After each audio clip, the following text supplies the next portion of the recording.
Thank you, Iede, for another great entry that I feel is welcoming me back to my work desk here on a beautiful kind of springish morning here in New Zealand. They say that it'll be really windy for most of the summer, the spring and the summer, because of El Nino. But I mean, that's just the way that Wellington is. It's usually pretty windy here.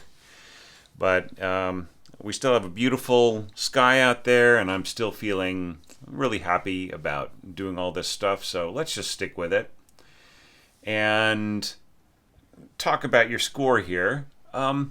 Okay, so like people might have noticed that there were like a lot of little teeny errors that I think you could have fixed by proofreading.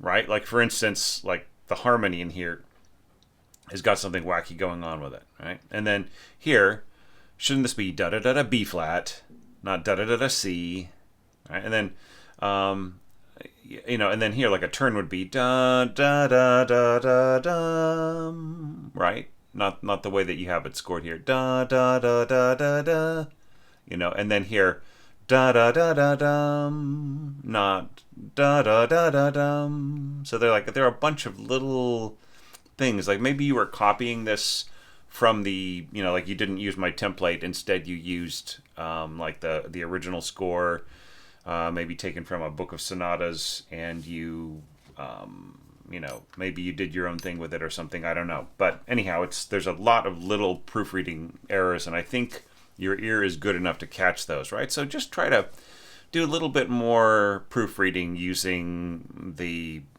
using your mock-up, right? That's really what it's there for.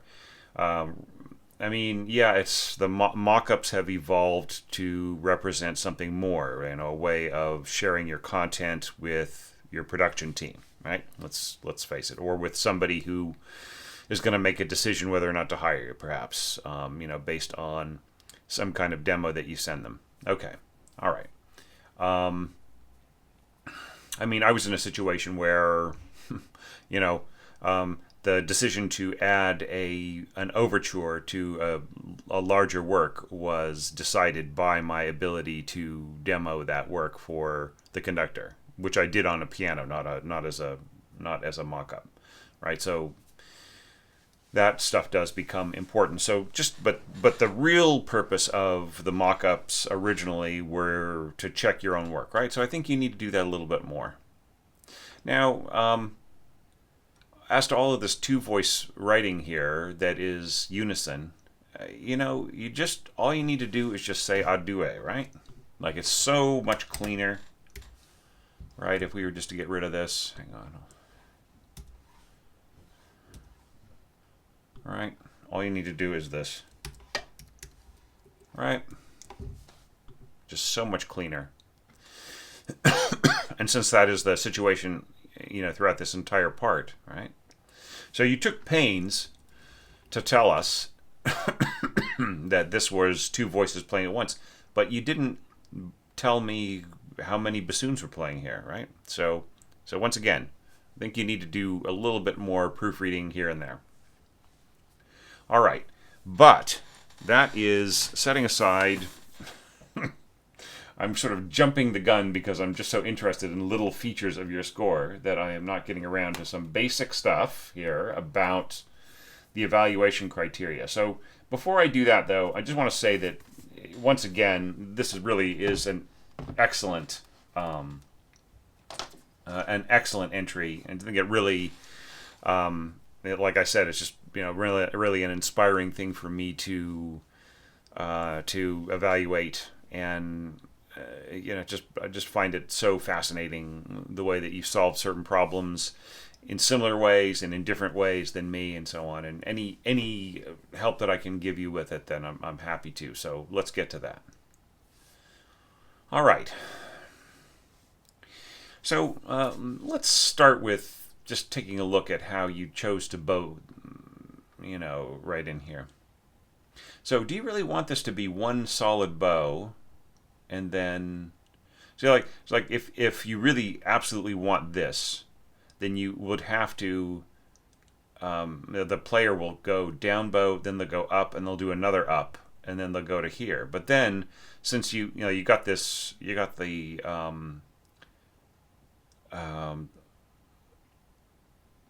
scoring of this wrong. It should be da da da da da da, right? Instead of da da da da da da, right? Like, so since you have this as a repeated note, it kind of, like, what do you mean? Do you mean that this is supposed to be smooth as you repeat the note, or, I mean, what is it? And then here, da da da da da. Shouldn't this be, don't you want the bowing to be separate, or the tonguing to be separate here? Do you really want da? That doesn't really sound like much, does it, right? Da da da da da. So just really think about all those things. And then, okay, seeing this as a transcription of the right hand, you fell into this trap of assuming, because Beethoven only has this going for an eighth, that you should let go of all the accompaniment, right? So this happened quite a lot in some of these parts. I should have mentioned this as a pitfall, to treat this as a quarter note rather than as an eighth, right? So, like, it just really feels stripped back, barren, naked on this long note, which really, it feels to me that this should just end in a nice, beautiful chord, lift, and then start, right? Rather than da da da da, nothing accompanying me now, suddenly. Like, it's just so abrupt, the way that this is scored. Try that out.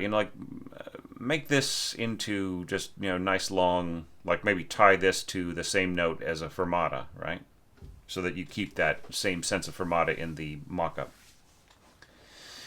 So yeah, I mean, mightn't you have done something like this? Down, up, down, up, down, up, down, up. And then you're ready.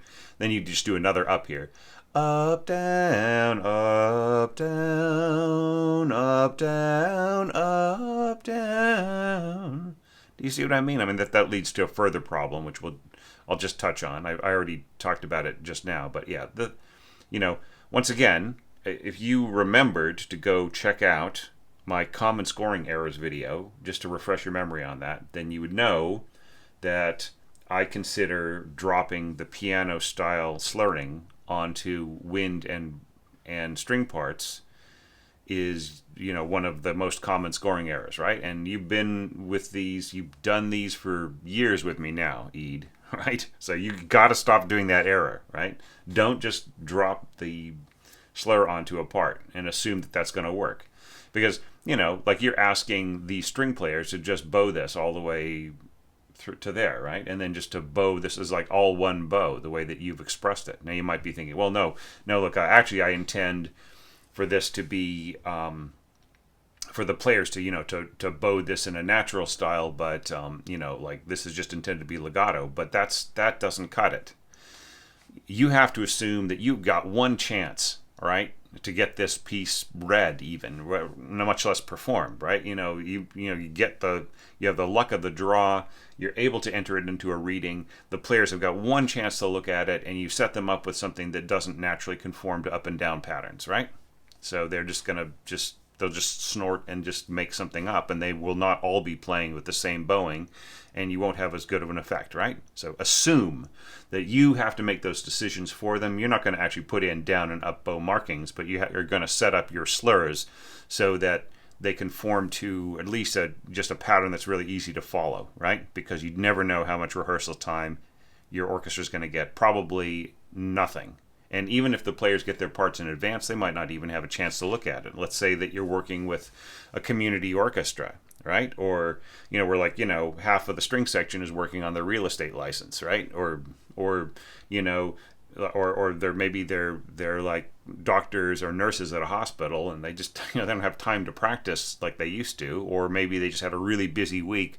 There's all of these things that could go wrong in a situation like that. So I mean, unless you really absolutely know that every orchestra you're going to work with is a total pro, and then in that case, then the bar goes up, right? And they're not going to want a part like this. They'll say, "Hey, could you fix this?" The librarian might catch it and send it back to you, and then you have to do it again anyway, right? So look, really think about the needs of the player. Don't just drop the piano style slurring onto your wind and string parts. Okay, all right. So that doesn't make your score any less cool. It's just some way you could make it cooler. All right.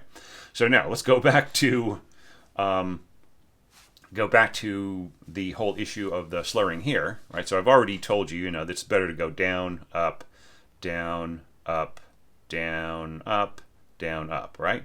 And then just make everything else conform to that in the rest of the string parts, right? Which is what the concertmaster is going to want to see, or the conductor is going to want to see. So slur this, slur from here to there. Then these would just be natural up and down, and then make this last longer, right? All right. About the only thing I would say here is you may not have as much support from your in fact, you got no support from contrabassoon and double bass, right? And the way that the piano part is scored, it's got more scope than that. It's got very soft, low notes, right? And I love the fact that you're trying to balance this. You want the clarinet part to merge into the string parts, right? And you want that these bassoons to be subsidiary to the cellos and so on and so forth. A lot of that will happen anyway, so I don't think you need to mark them down. But I do miss that second octave below, and I think it would really help to make this beautiful and calm. But you don't need a contrabassoon for that. You could just score this in octaves for your bassoons, and then put a double bass part down here, playing the same thing as the cellos. And then I think that this would be perfection itself. Now, question is, do you make the slurs in the string parts match the slur, match in the wind parts? And I mean, you don't really have to, because there isn't any like inflection that you need to focus on that will make it more effective, right? So you could probably just put a big old slur mark over everything, right? And just so long as you don't have too many repeated notes, like maybe slur this and then slur from here to the end or something, or maybe go slur this bar, and then slur this ending. Right? So, anyways, that's my take on like the orchestration, right? But the whole purpose of this is to set the mood effectively, and I feel that you did a great job. Like 42, it's perfect. Like it just really, it makes this spring out, right? It's just like this was a beautiful, calm moment of reflection, right? It wasn't rushed.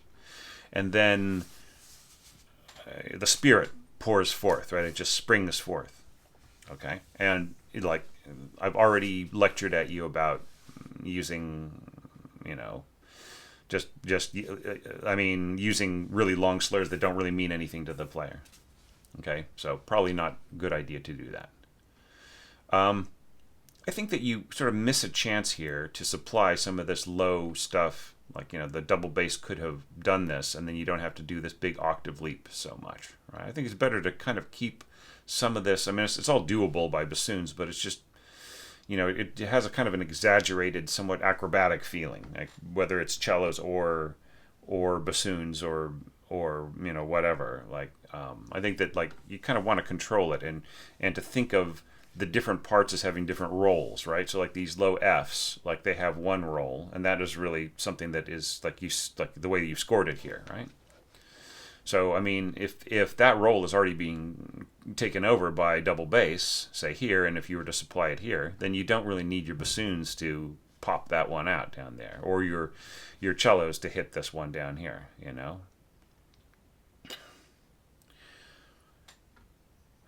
And then you can shorten these too, right? So, maybe just slur by beam group, right? And just like leave out this F and go da da da, right? And it just like makes it a lot more smooth all the way through. Okay, so the big question though is, does this part introduce the theme with elegance, right? Does it start with elegance? And yes, it does. Like, I feel that's nicely scored. You don't, for instance, like you don't put all these low notes in say the oboe or something where they might have a tendency to squawk a bit, right? You leave that to second clarinets and so on. You might well have had your cellos come in a little earlier. Do you know what I mean? Just like maybe starting from this F here. I mean, I don't know why you wait until here, until the repeat bar. Maybe that was just something you forgot to put in. I don't know. But with like the sudden addition of the cellos here, which by the way they don't have any new dynamic marking on these parts. So like maybe some stuff did get erased here by accident. I don't know. But anyway, I just feel that this could have been, I mean, you could have had both sets of violins go da da da da da da, and then E here, B flat there, and then meanwhile have your violas come in on this C, right, and then just stay on the C from the second beat. So like the management here could have been a little bit more efficient and a little bit more unified with some of the other parts. But still, I mean, I like the flutes coming in, and I like these harmonizations right in here. I feel this all works really nicely. I do think that like the E should be doubled by some instrument somewhere, right? Anyway, but you shouldn't pull anybody out of their lane at this point to do that.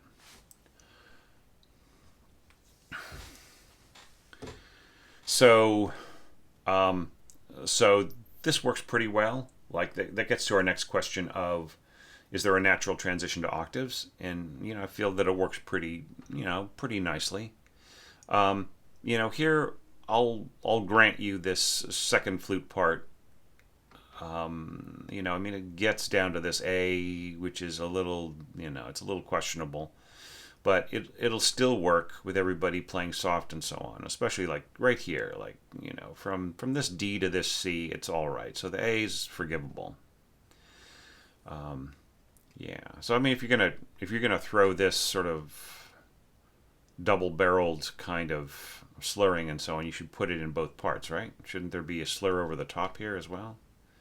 But like what I don't understand is why you start with intervals here. And you don't just keep going with the intervals, right? Why don't you just make this all just, first voice? Right? Just so much cleaner. So, anyway. And then the same thing here. This should just all be first voice a duet, right? Okay, and I like this. Like when we get to this part right in here, you contrast with the theme by using a melodic resource that hasn't been heard yet at all anywhere, right? So oboe works great. So, but I mean, are you sure that you don't want to ta on the downbeat? You really want da rather than ta ta ta or ta ta, or even staccato ta ta ta ta ta ta ta ta, right? Because it's it really has a ba, the way that you got it scored. Like it doesn't have that incisive, like, I mean, yeah, leggermente. It's leggermente, but it doesn't have like the kind of bubbling sound. Yeah, and shouldn't this be down here too, right? This is also leggermente, and so is this, right? Sorry, I got to turn that sound off on that other system. So yeah. Yeah, so just watch out. A little bit of housekeeping there, right?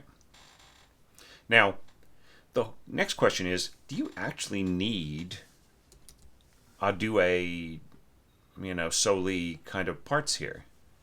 I mean, if you have two oboes playing at once, you get a very kind of a hard sound, right? It doesn't have that kind of natural flowing or chuckling kind of a sound, depending on whether or not you play slurs or staccatos.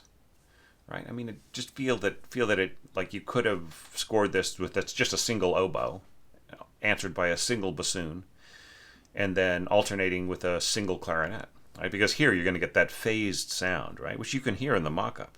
Right, like it doesn't have that beautiful, clean, elegant sound. It just is more like, more creepy, actually, in a way. I mean, which is it's a great resource, but all right.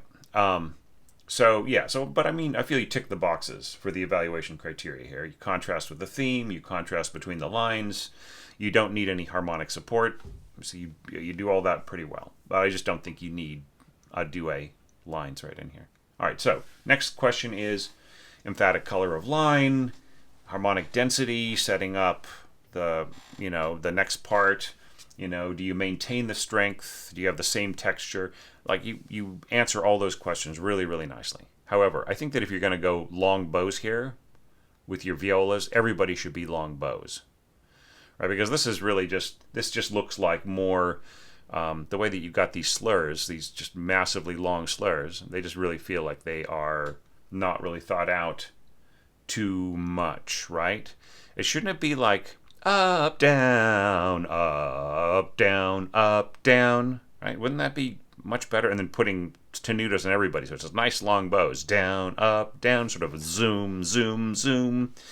Like think of the just like the that just tenuto mark as just being this one long zooming bow, right? As opposed to just like throwing a big long slur over it and forgetting it. I want you to think more about what your string players need from you. Okay? So, same thing here. You just maybe a slur here and then just leave this alone, no slur here, and then maybe slur this, and then just tenuto marks on this. And I would say put the mezzo forte at the downbeat, right? Because you want a strong downbeat. You don't want to slur across the downbeat when you're coming to a nice, firm, emphatic kind of a thing, right? Because you're using up your ability to punch the audience in the face, right? Why do this, right? You can score that better, right? So just don't just get rid of these slurs. Put a slur there. Put a slur here. Make these all nice. Just voom voom voom, right? And put the mezzo forte on the downbeat, and then you've got yourself something that really works great. So just try that in your just make up a Thomas's suggestions mock-up file, and then try that out and listen to the mock-up and see whether or not that doesn't improve it. And then this is really lovely. This this harmonization in here, really, really great with just using all reed instruments. And then the answer in the strings. It's great except for like the harmonization being kind of off here.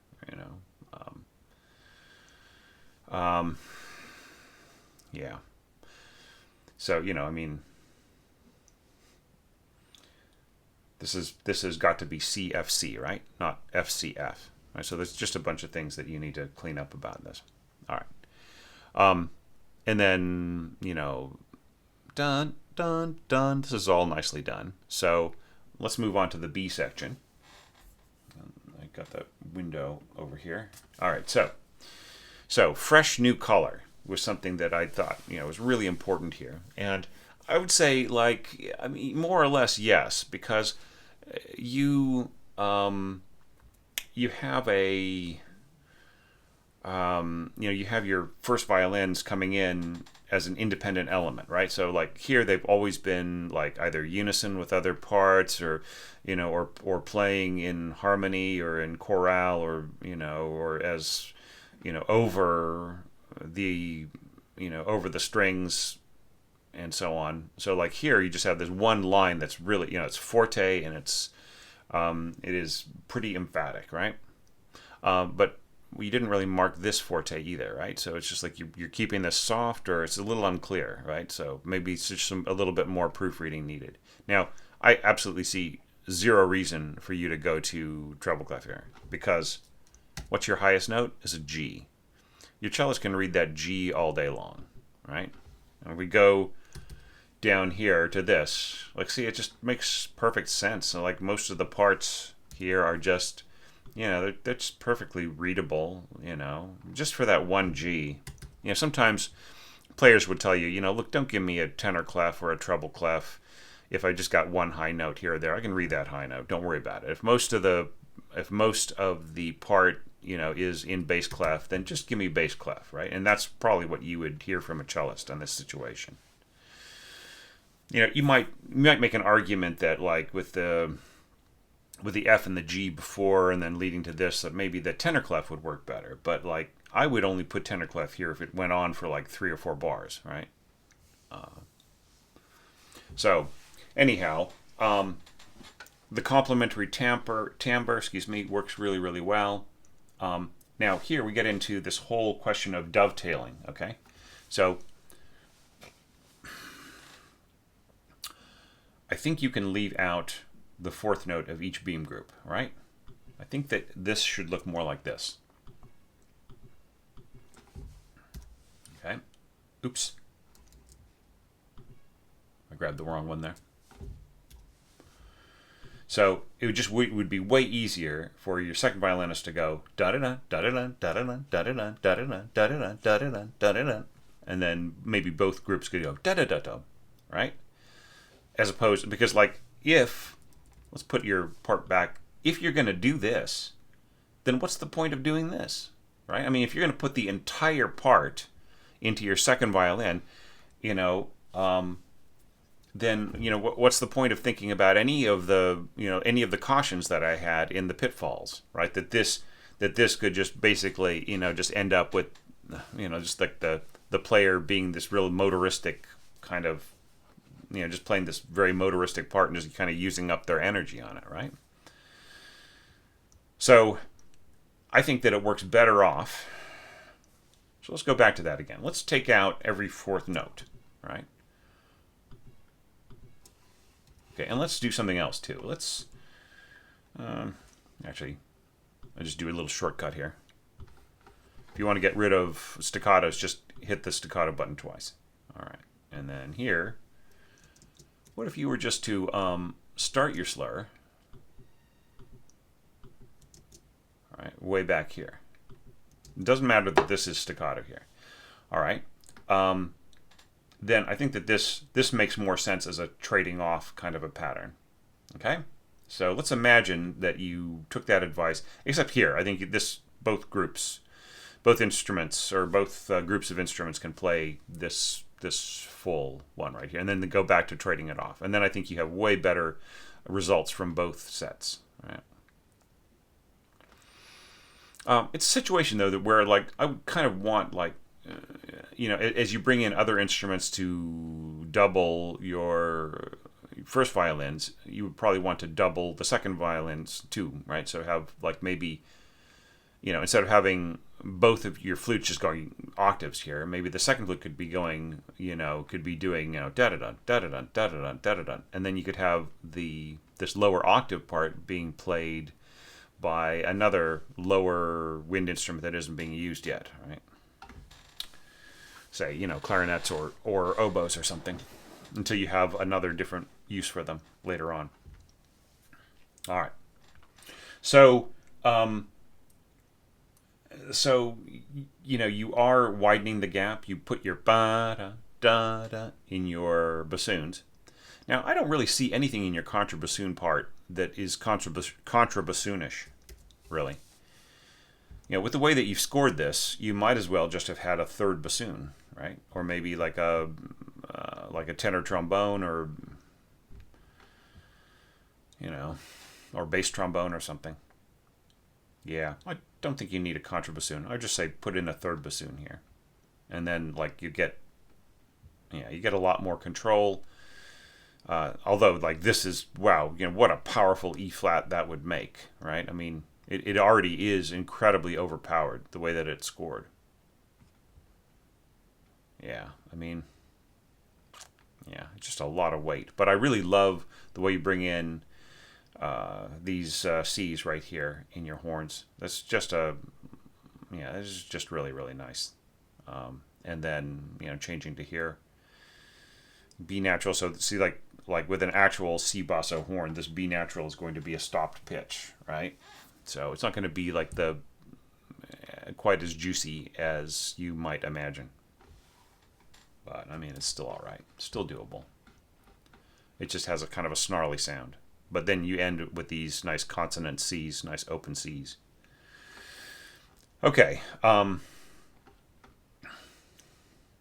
Yeah. So like, it's just really weird the way that you've scored your contrabassoon in here.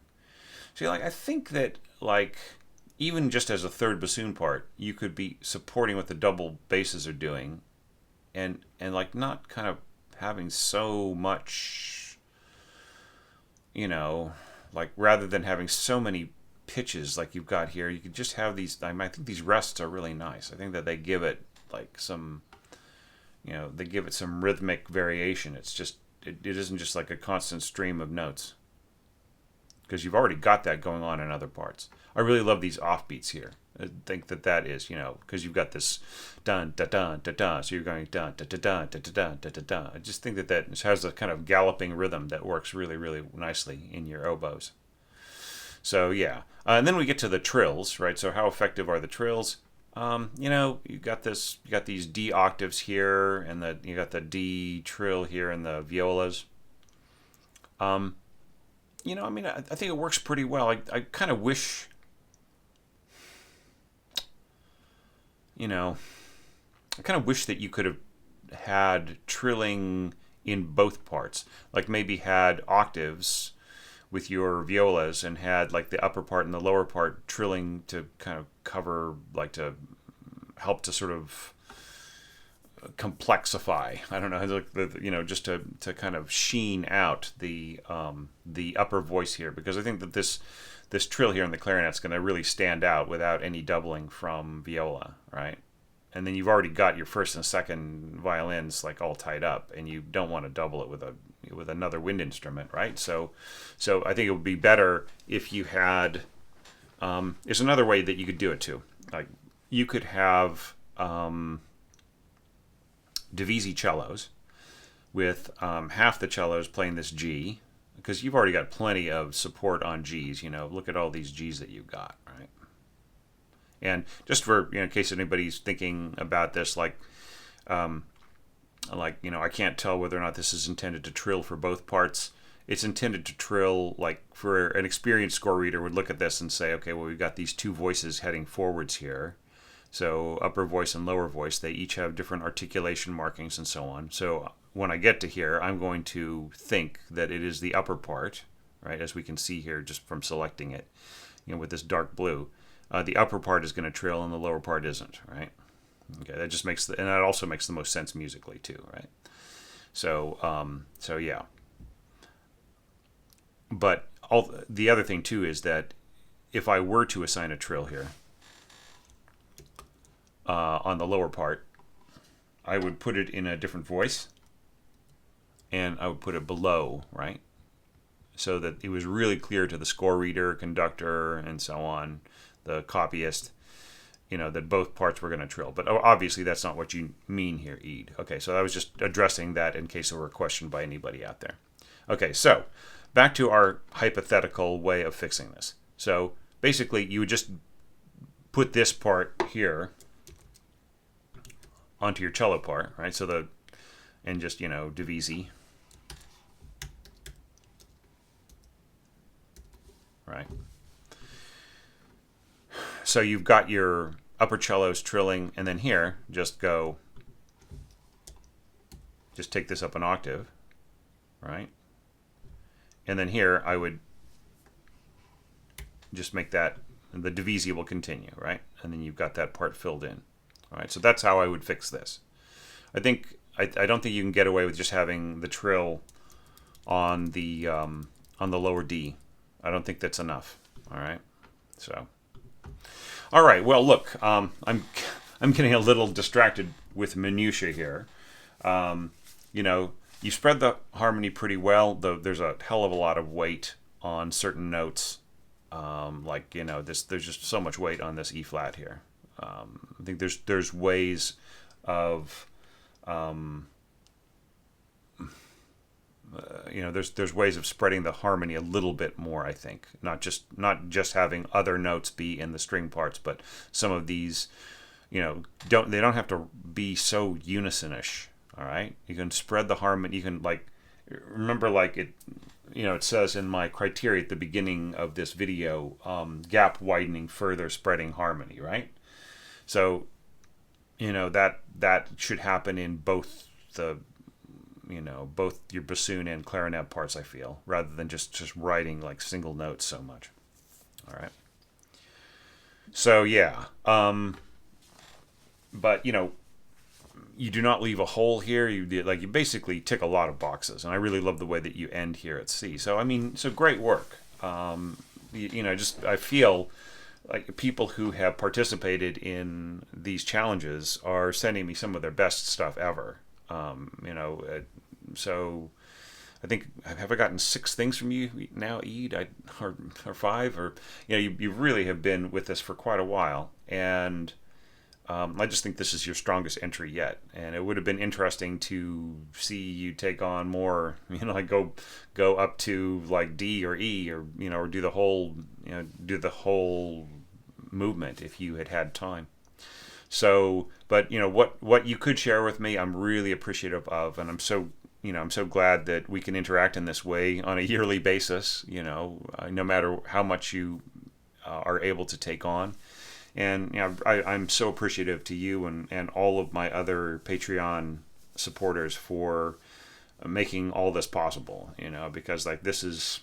Yeah, it's a lot of work, but it's some of the funnest stuff I do all year, and I always look forward to it. And I'm always just imagining, how are people going to take on the music that I'm orchestrating too. And and it just, I'm never bored, right? Because every score is so different, and and it doesn't matter like what level of experience. There's always something to say about it. I can really help out somebody who's just starting out, or I can, we can get into the finer points with somebody who's much more advanced, and everything in between, right? I just really love it. So great work. Thank you so much. People out there watching this, you know what to do. Give Iede some feedback, right? Like if I've missed anything, let him know. If you want to back me up on anything and you've got more to say about it, we'd love to hear from you. And thanks everybody for keeping the comments strong. It's just been beautiful to read them while I was traveling around California. Just so, like I couldn't do any work there. I really wanted to do more evaluating and have scores ready to roll, from, like a week or 2 in advance, rather than a day or 2 in advance, kind of the way it is right now. But it, even though it was frustrating and I sort of had my hands filled with sort of family business and other things, it was so great to read your comments, and I appreciate it so very much. So just keep them going, all right? Because that is keeping me going. Okay? See everybody really soon with our next semi-brev entry.